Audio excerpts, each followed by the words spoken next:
History for who? Oh, the buffoonery of it all. Could you imagine that? Could you imagine the buffoonery of it all? Hey,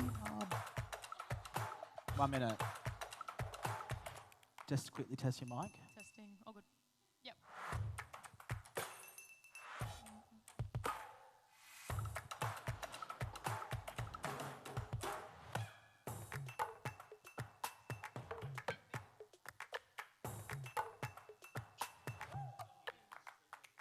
Oh, she's proper felt. She's really cool. Now we're starting. We're on the roll.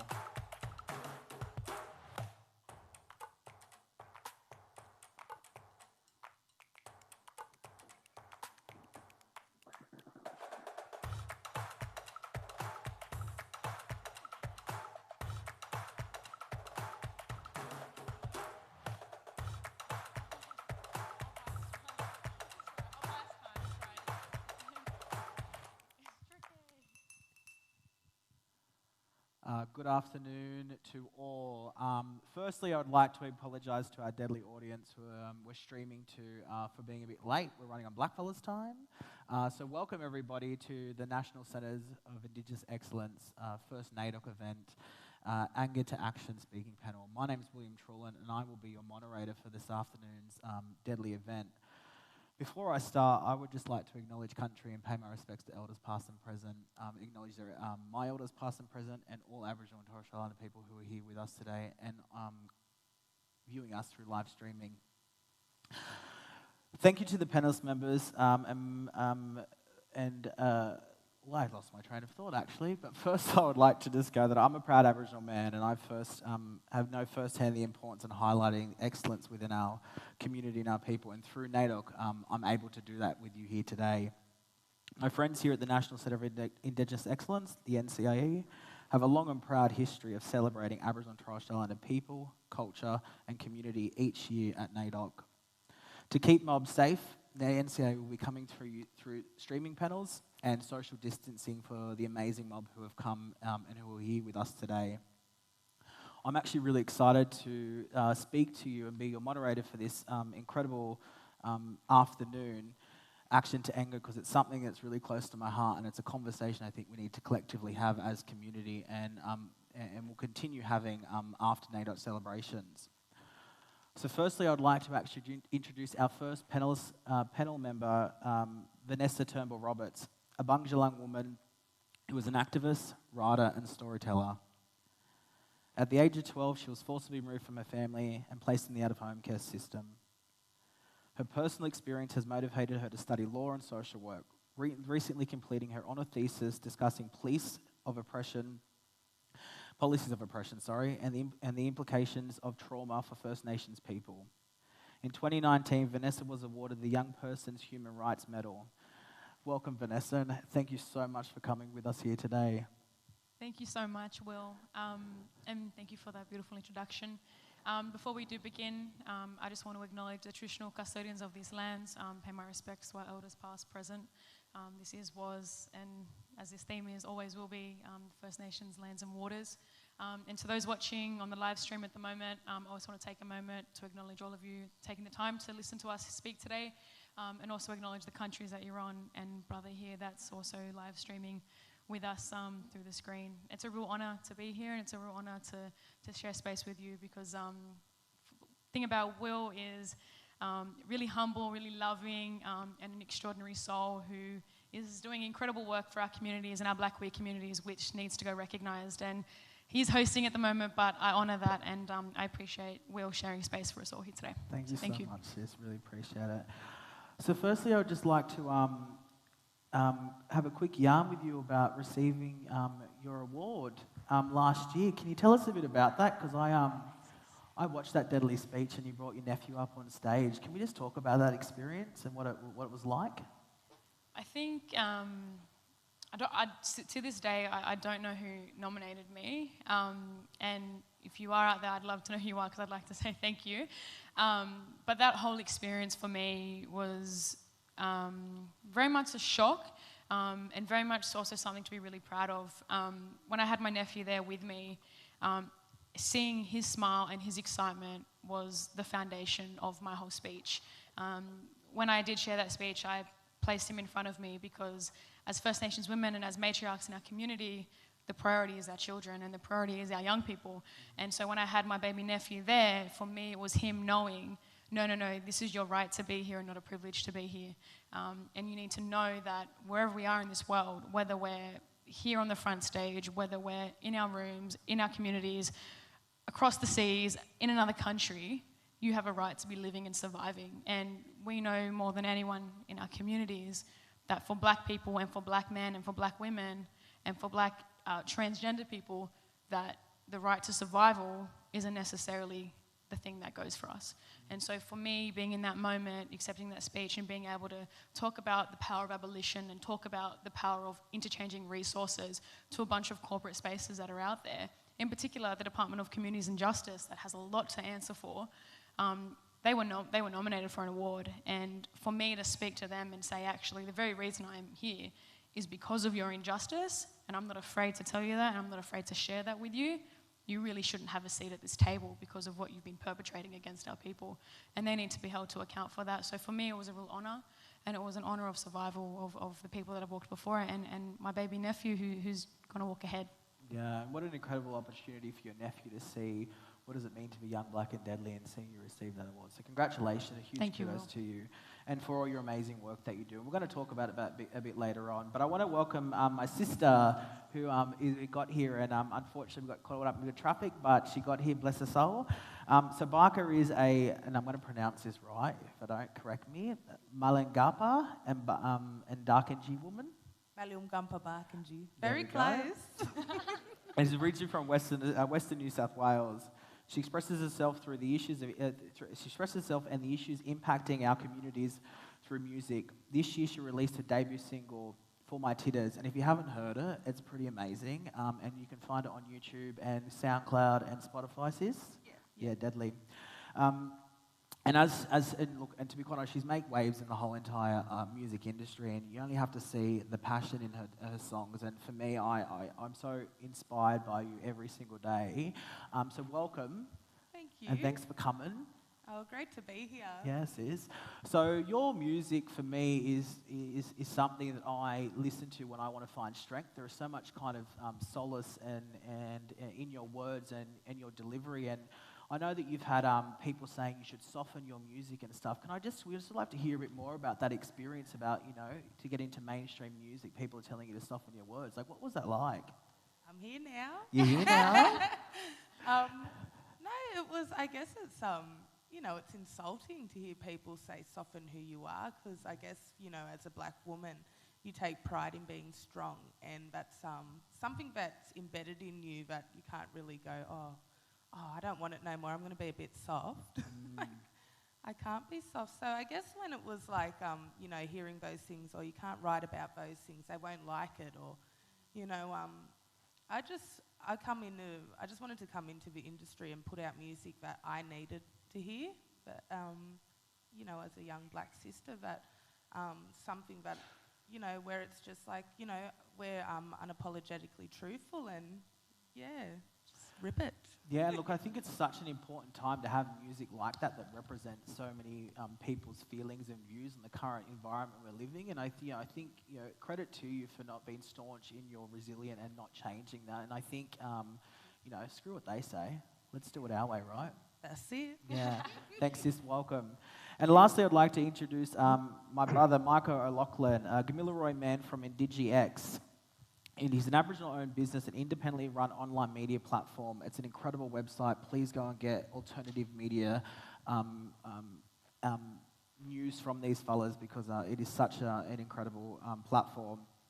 Originally from Moree, Michael's been working with Aboriginal youth for the past 20 years in various roles, ranging from mentoring to at-risk youth, collaborating with high school, and supporting young people in the juvenile justice system. So welcome, Brother Mike, streaming all the way up at Moree, are you?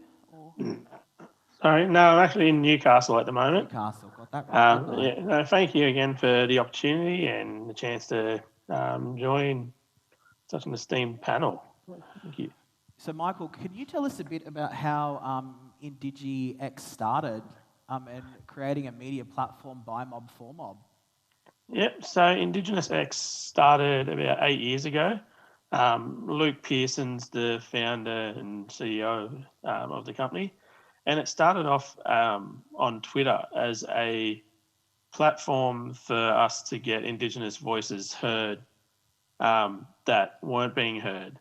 And so the concept to start with was each week a different Indigenous person would host the Twitter account and talk about whatever they wanted. We don't moderate what they talk about. It's a chance to get their stories out. And so it's grown from there. We still have that account that we have a different Indigenous person each week hosting, but we've also expanded from there into an independent media source. So we have authors come and send us stories, which we publish on our website for people to come and have a look at. We also collaborate with The Guardian. We have a piece by the IndigenousX hosts each week that goes into The Guardian. So we're expanding and growing and just putting out that Indigenous people, we've had our voice suppressed for so long, and mainstream media is not going to be paying any attention to us. So we're getting our stories and our voices out there our way. Yeah, and I've had a bit of engagement with IndigenousX in the last recent years, and I just think it's amazing that you're providing opportunities for all of our diversity within Aboriginal communities, not just I guess some of our main focus. So we had an opportunity to present some and get two people to co-write and curate their Twitter account through Mardi Gras this year. And I just thought it was a really incredible opportunity for you guys to provide that space for queer black people to come and represent what does it mean to be queer and Aboriginal. So I just want to thank IndigenousX for allowing that to happen. So on that note, we're here today to talk about anger to action. With a history of injustice of First Nations people and creating intergenerational trauma and the lack of generational health, there's a lot that people need to be angry about, and there's a lot that mob are angry about. This discussion will explore the ideas of the most effective ways to channel our anger into action. How do we strategize, mobilize to create social change for mob? Panelists we want to invite you to share your thoughts, the good, bad, indifferent, and ugly, and we want to have the hard conversations today. So I want to start off with a topic which started in more recent months with the Black Lives Matter movements before the pandemic started, or actually it was in the midst of the pandemics as well, around the defunding of police, and it was an international movement. I want to talk about that concept here in Australia, but I also want to expand that and talk about how do we defund the structure that keeps Aboriginal people impoverished, and what does that mean for you fellas? I'm going to go to you, Vanessa, first off, and would like to hear your thoughts about the concept of the defunding police, and what does it actually mean to talk about defunding the system that keeps us impoverished? Yeah, I think it's a really good question, and it's a big question that's going to need to involve yarns from all different spaces. But I think when we're talking about defunding the police, there tends to be two groups of people, and those two groups of people, one group is either the abolitionists, which is like defund the police, de-incarcerate, free our children, free our young people, free all our prisoners, and start shutting down these gates that are keeping our people locked up and perpetrating more criminality ideologies and more harm inflicted on our people. And then there's the other category, which is the reformers. And so the reformers very much closely links with, well, when we're changing that defund, where is that funding going when we're removing it from the prison system, when we're choosing to say, you know what, too much expenditure is going into this space, we need to now put it in another avenue. And for me, I guess when I'm talking from my personal perspective, it's very much one of an abolitionist, where we need to see these prison systems abolished altogether, because it's the very same narrative of our invasion process. The moments of invasion stemmed from policing our people. It stemmed from these ships coming in and locking us up, treating our women, our children as slaves, and locking us away. And that narrative is very much entrenched in whiteness. And I think if we're serious about change, and we're serious about building our communities and breaking those percentages of poverty, because we are one of the most impoverished people in the world, which is leading to incarceration, which is keeping these ministers in their positions, which is building up which is giving researchers their jobs, which is giving all of this I don't know, how do I say it, like this momentum to the wider public to utilise our poverty as a means for their privilege, that needs to be seriously talked about. And so for me, I say we need to shut down these prisons. We need to free our children and young people. There's talks now about raising the criminal age of responsibility. No child, no young person, and no First Nations person should be imprisoned in this country. We should be providing rehabilitation, effective support, and actually, really, if we're serious about doing change to action, or action to anger. Anger to action? Anger to action. Well, let's use our anger to love, and let's actually free our people, and let's be serious about defunding instead of increasing the poverty gap. Yeah. And Barkaa? I'm just blown away. Yeah. No, I agree with a lot with what Sis says. Like, I would love to see the abolishments of prisons, and you see our people getting locked up for things that were introduced to our people, and it's just like, how can you introduce something to somebody and then further criminalise them more? And you see that in the prison system from being a sister who was incarcerated, how they work you while you're inside and you're further perpetrated. So, yeah, for me, defunding the police it's a huge thing that, you can see, like, police here are overworked or not doing their jobs at all, or properly at all, and I feel like there needs to be way more services to help people because, it's just, while they're making money off our black bodies, though, it's just a vicious cycle of, incarceration and poverty. Yeah. And look, we're going to talk about, money, as we call it, black money being invested into Aboriginal communities around the country in a moment. But I just got to go to Mike first. Your thoughts on this, Michael, around the idea of defunding of police and or the system that keeps Aboriginal people impoverished? Yeah, I was, especially during my time working to support Aboriginal, particularly, and any youth in the justice system, my thoughts were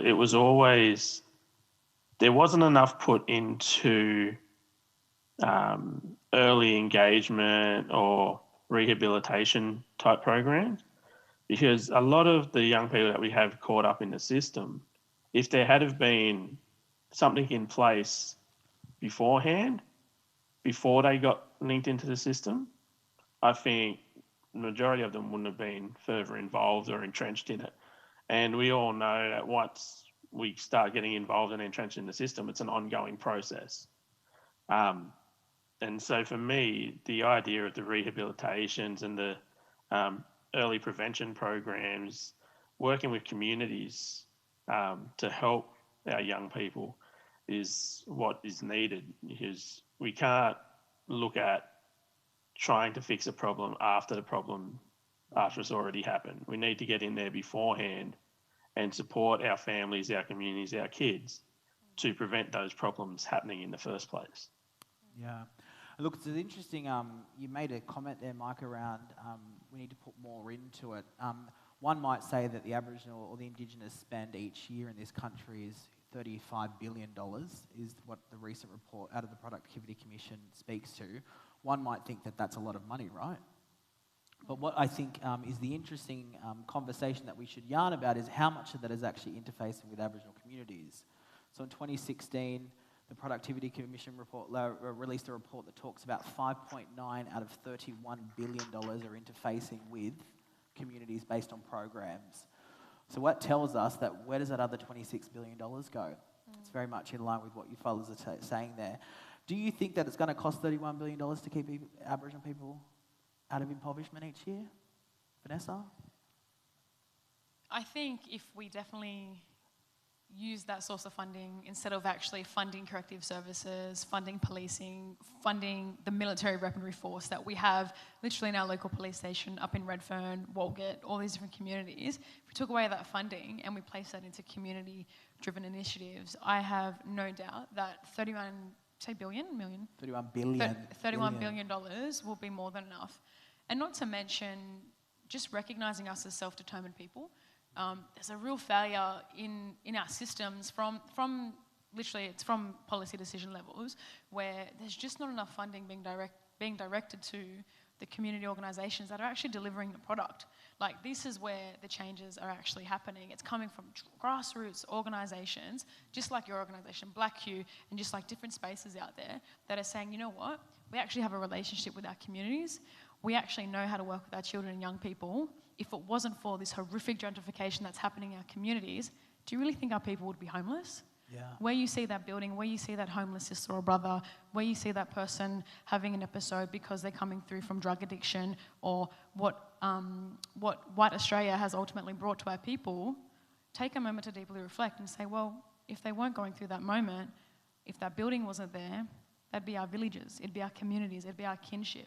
And so start resourcing that funding to our principles of who we really are as First Nations people, because we have the answers, we've always had the answers, and I guarantee if we take away that funding from those spaces, and I'm talking funding away from keeping our children out of home care, funding away from imprisoning our people in the criminal justice system, and funding away from organisations that are doing it just to feel good about themselves, to say, yep, we're for the black movement, we're this, we're that, give us your money. I'm sorry.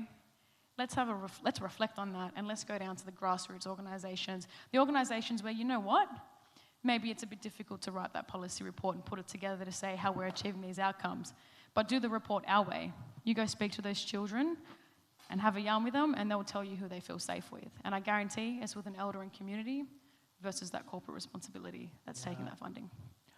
So Barkaa, how do you think we do this? What's the call to action? Like, you know, as Mob, and thinking about your experience as an artist and, you know, and how you deliver, what can we do to empower community to start having these conversations? Getting together, I guess, getting Mob together like used to, sitting and yarn and having those connections where we can sit up around a campfire and, you know, yarn, go back to those old ways where, you know, just being around, like, focusing it on our kids and safe places and stuff where we can yarn. And I guess it's even, you don't see, like, it just made me question everything, like, about money. It's like I've been helped by more non-for-profit organisations than I have been helped by government organisations, and it's just like, where is this money going that's supposedly given to us? And I think, I just think getting Mob together is, we need to come together, but then there's so many different opinions too. Yeah. And I think there's a real opportunity around how do we use the creative industry like your music to be able to do that. And I think we should have a deadly yarn after this about what does that look like. But to you, Mike, with your work in with your various roles with young people over your career, how have you found the funding systems or the systems that fund organisations? Have they been effective in your opinion? And if not, what do we need to be doing better? And how do we turn our anger into action? Look, it's been a mixed bag. There have been some programs and stuff where I've seen that have been totally underfunded, to the point where it's very little. A lot of people running those programs are volunteers, giving up their own time to help those kids for the sake of helping our kids. That have been getting some really good results. And then I've seen other programs where there's been thousands and hundreds of thousands of dollars chucked at programs that just don't seem to be getting the results. Now, they all have their great intentions, but whether the money is getting to where it needs to be, one of the things that we need to look at when we're looking at the money side of things is where this money is going. How much of this money is actually going to communities, Indigenous organisations? How many of them are going to government departments? How much of it is going to white organisations? So we really need to have a look at that and stand up and say, look, for such a long time, we've not had that opportunity to self-govern ourselves and look after our own people without being watched over or having to report to somebody else. It's time for us to have that opportunity to say, give us the money. We know what's best for our kids. We know what's best for our communities. Give us the opportunity to do that. Yeah. Barkaa, I just want to have a quick yarn with you around your experience and how did you turn your anger into action and how did music play a role in you funneling that? And what would be your, your advice to mob who are with us here today around how do they do that as well? Because I think your story is amazing and I think you've turned an experience into a really positive outcome. And I'd love to hear how do we share that so community can start their journey of turning their anger into action?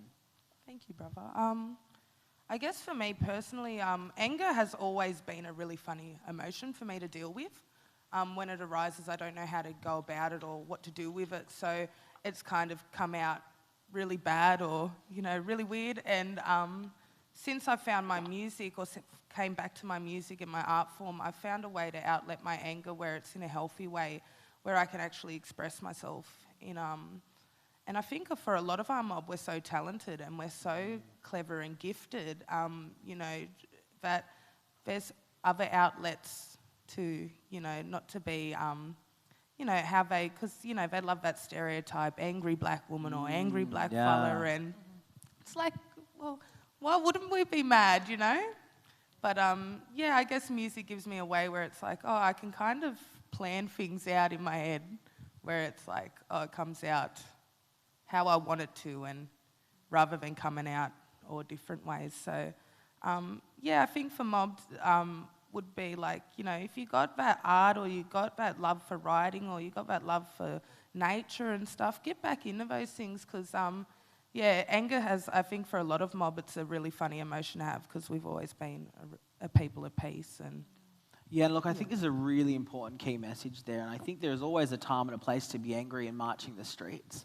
But how do we talk about it? How do we come from a strength base and channel that and funnel that anger into a positive that promotes change? So thank you for sharing that. I think it's a really, really good insight.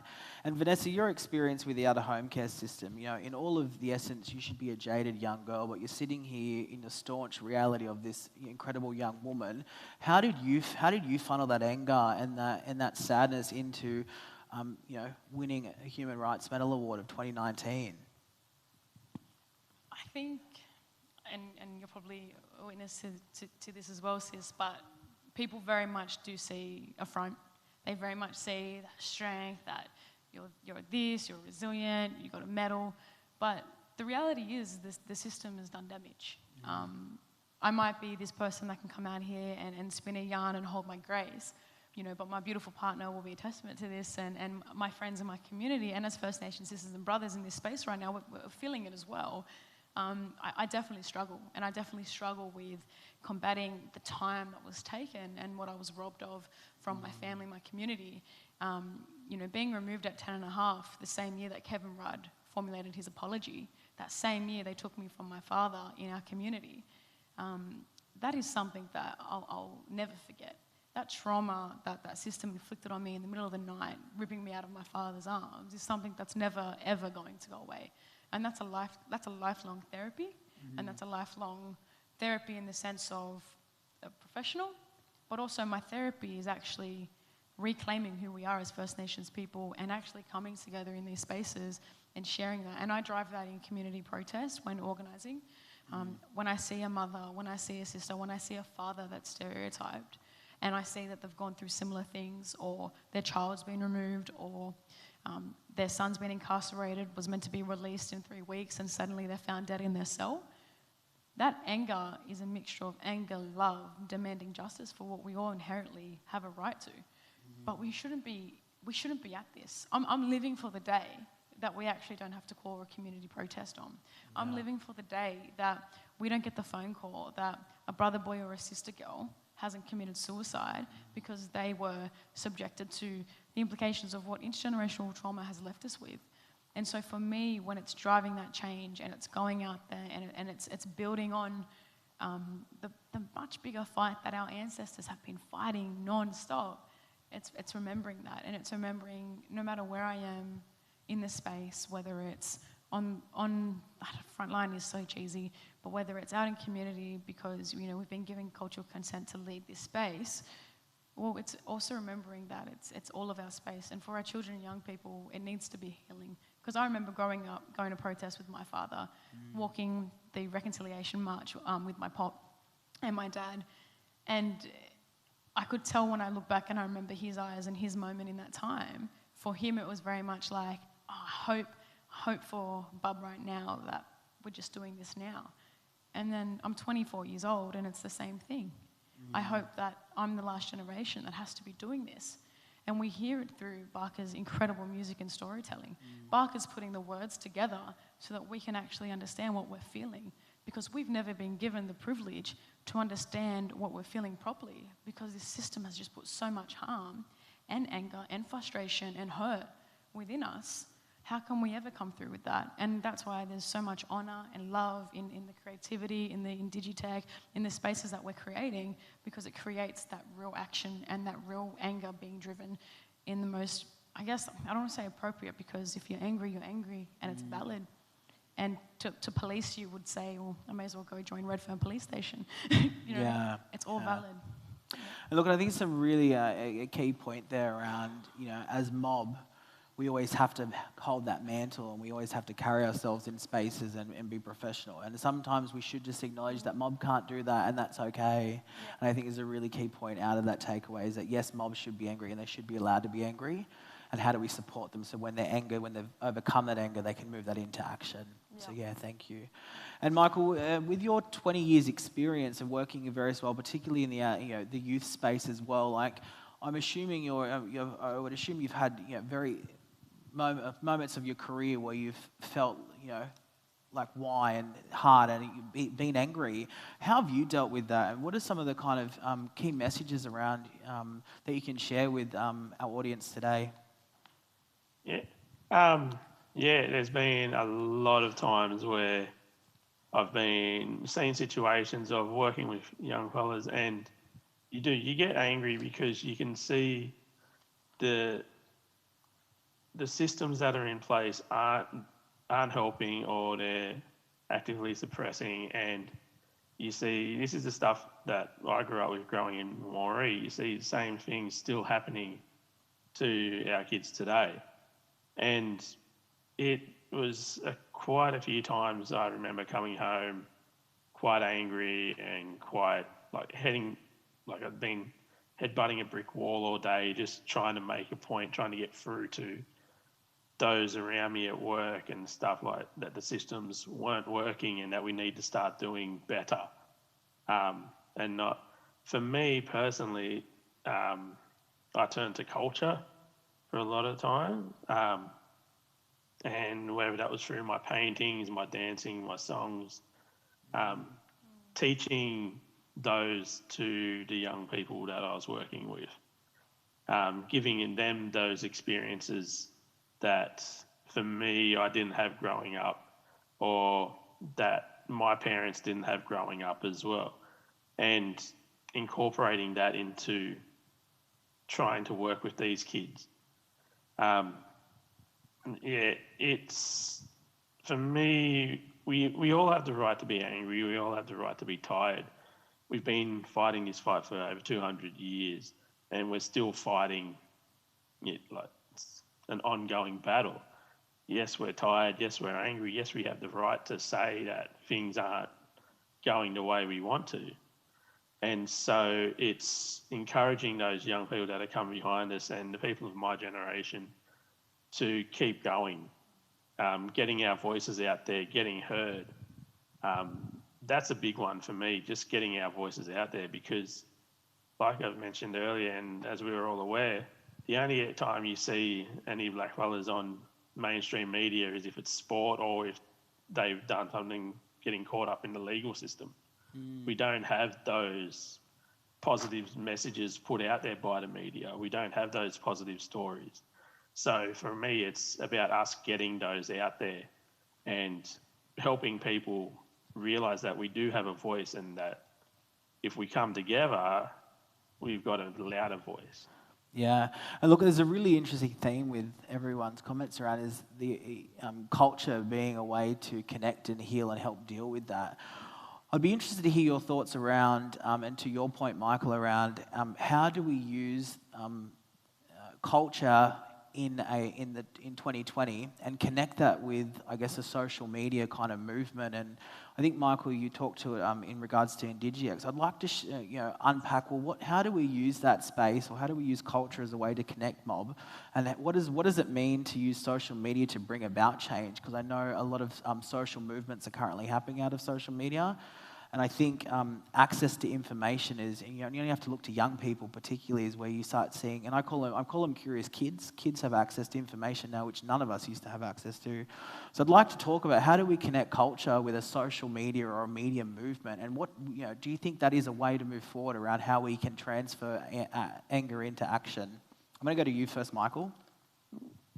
Yeah, so I think, like you said, social media access, the world's changed in the last 20 years. The level of access that we've got to media, social media, is just beyond whatever it was initially thought to be. To involve the culture aspect of that, it's about building those communities, building our online communities, getting our stories out there, working with each other.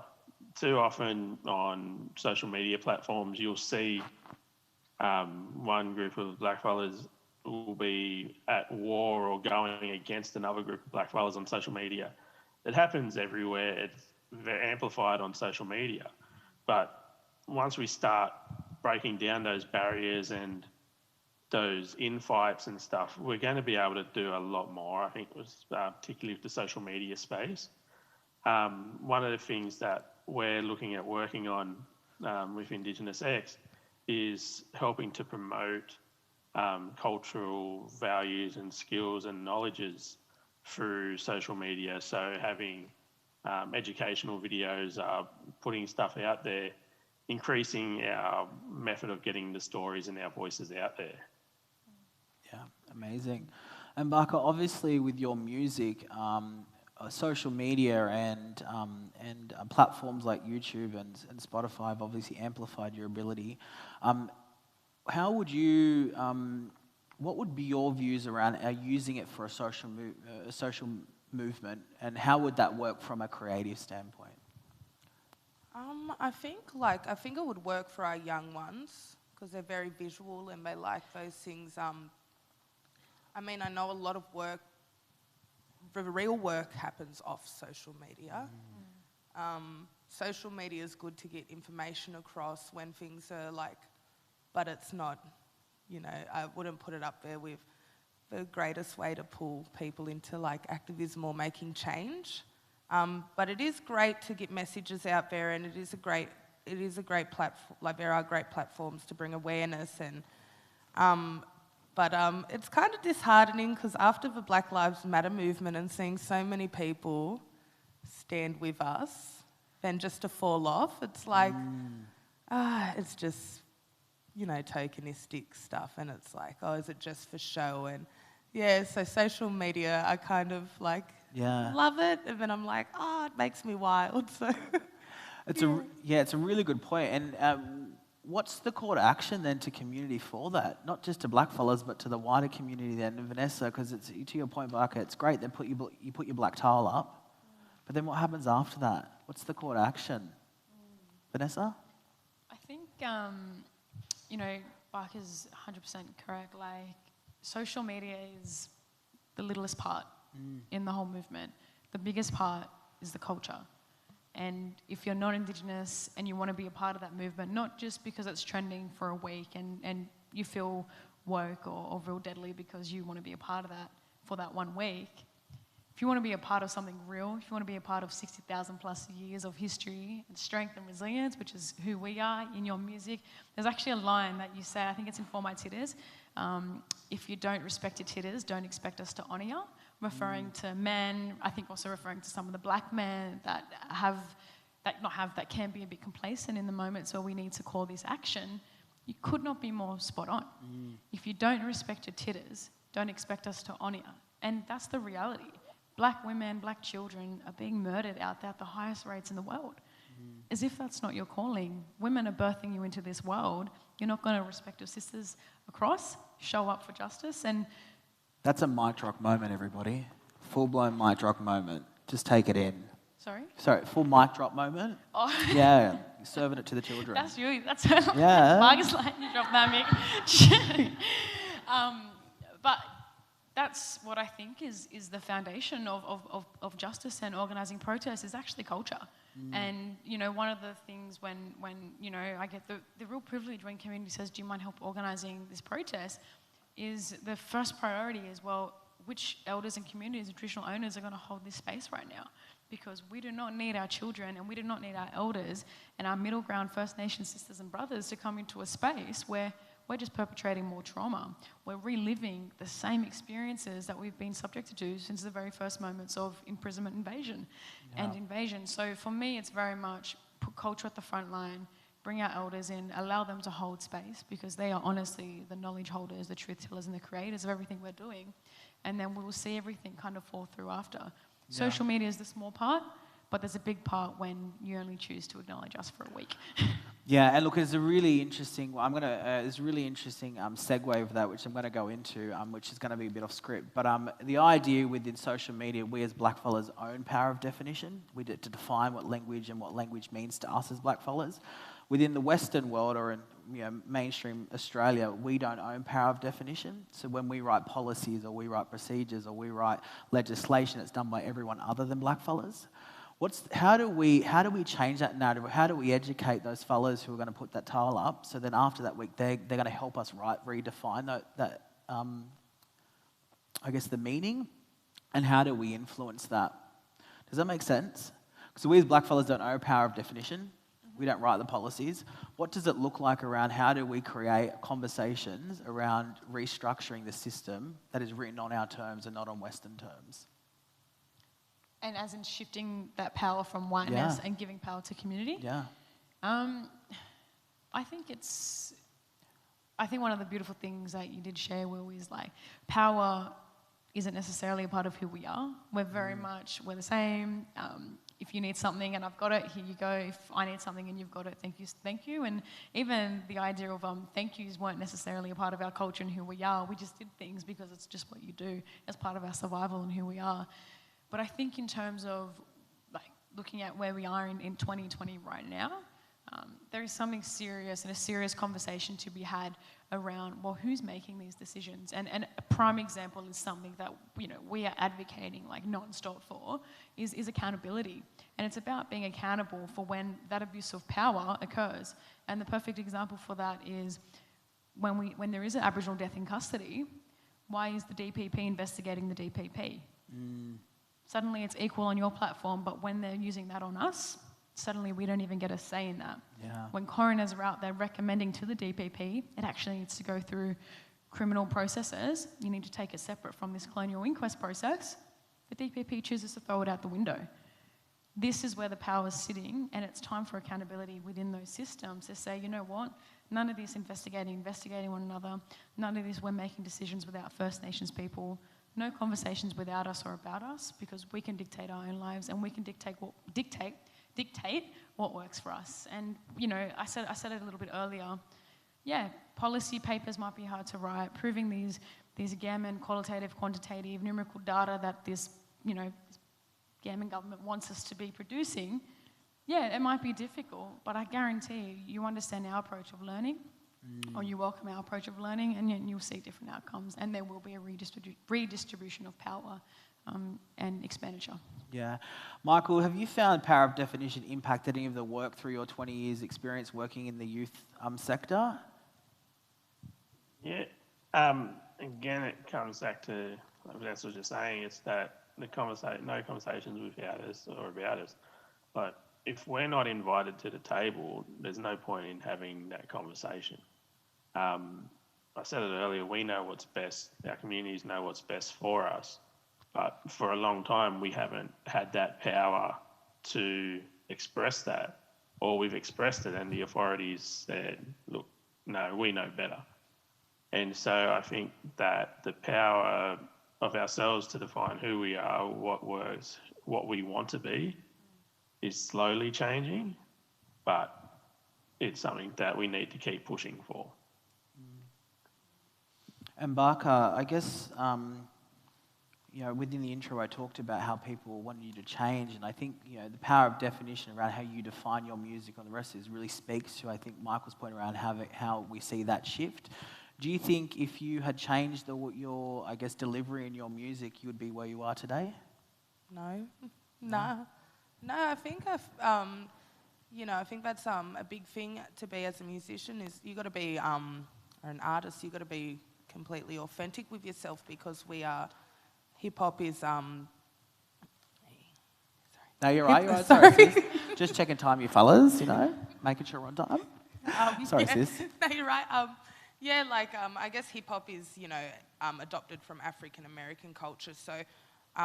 To honour that culture also, but to also be authentic in yourself and not bite it. I feel like if I was to trim down parts of me, I wouldn't be my authentic self.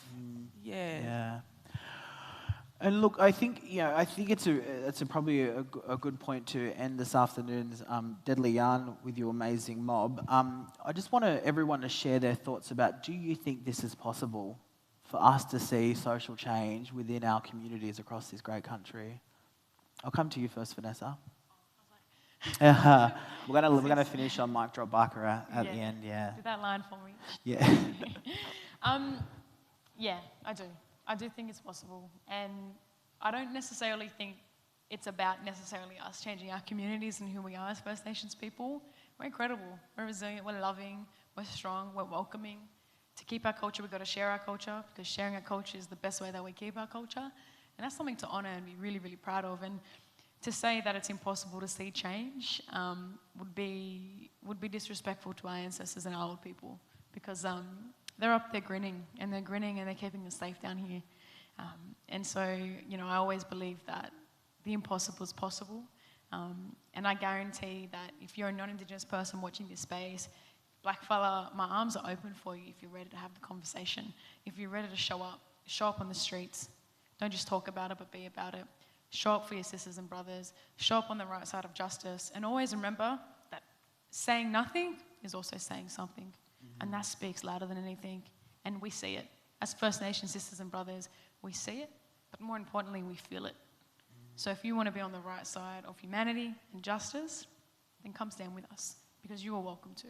And there is no reason why you need to turn your back on us, because our backs, our doors, our arms, our elders, our communities are always open. Gosh, she's 24. Just putting it out there. Brother Michael. Yeah, thanks for making me follow that. You're welcome. Look, I think, it is entirely possible for us to make these changes and make the social changes that we want to see. But it's going to take a lot of work, and it's going to be a lot of work that a lot of people are going to have to put in. And it's not just us who are going to have to put in the work. It's not just us blackfellas that are going to have to put in the work. We've been doing it for 200 odd years. We've been putting in the work. It's about time that we started seeing the support and the allies and stuff coming behind us from all levels.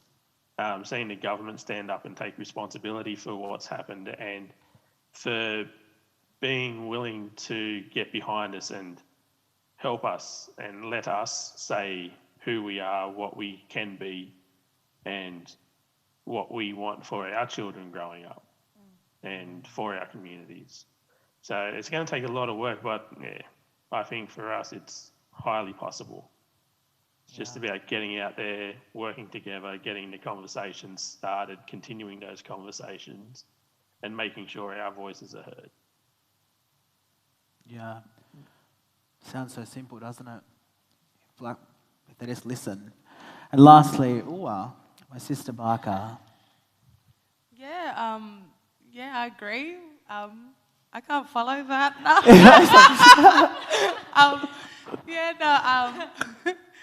I agree. I reckon. I reckon there'll be change. Looking at our young ones and how strong they are is, just seeing that the fire inside of them. It just gives you hope for better. And I think there's change, but like you said, there's a lot of work to be done. Yeah.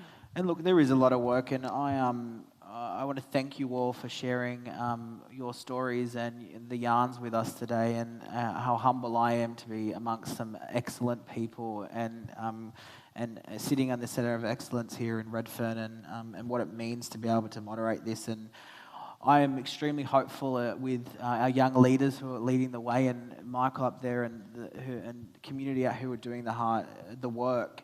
But I also am extremely hopeful that the rest of Australia will start listening and understanding blackfella culture, because we survived in this land for 65,000 years, and there are some really simple principles and protocols that we have as blackfellas, which, if they just implemented, we'll see systemic change. So I'm extremely hopeful. So on that note, I would like to thank you all for coming today. Thank our audience who are coming to us virtually for coming on this journey with us and having this yarn, and our deadly audience who are sitting here with us with their beautiful faces. So on that note, safe travels to your homes, to your kitchens or lounges, wherever you might be, and have a deadly rest of NAIDOC. Thank you.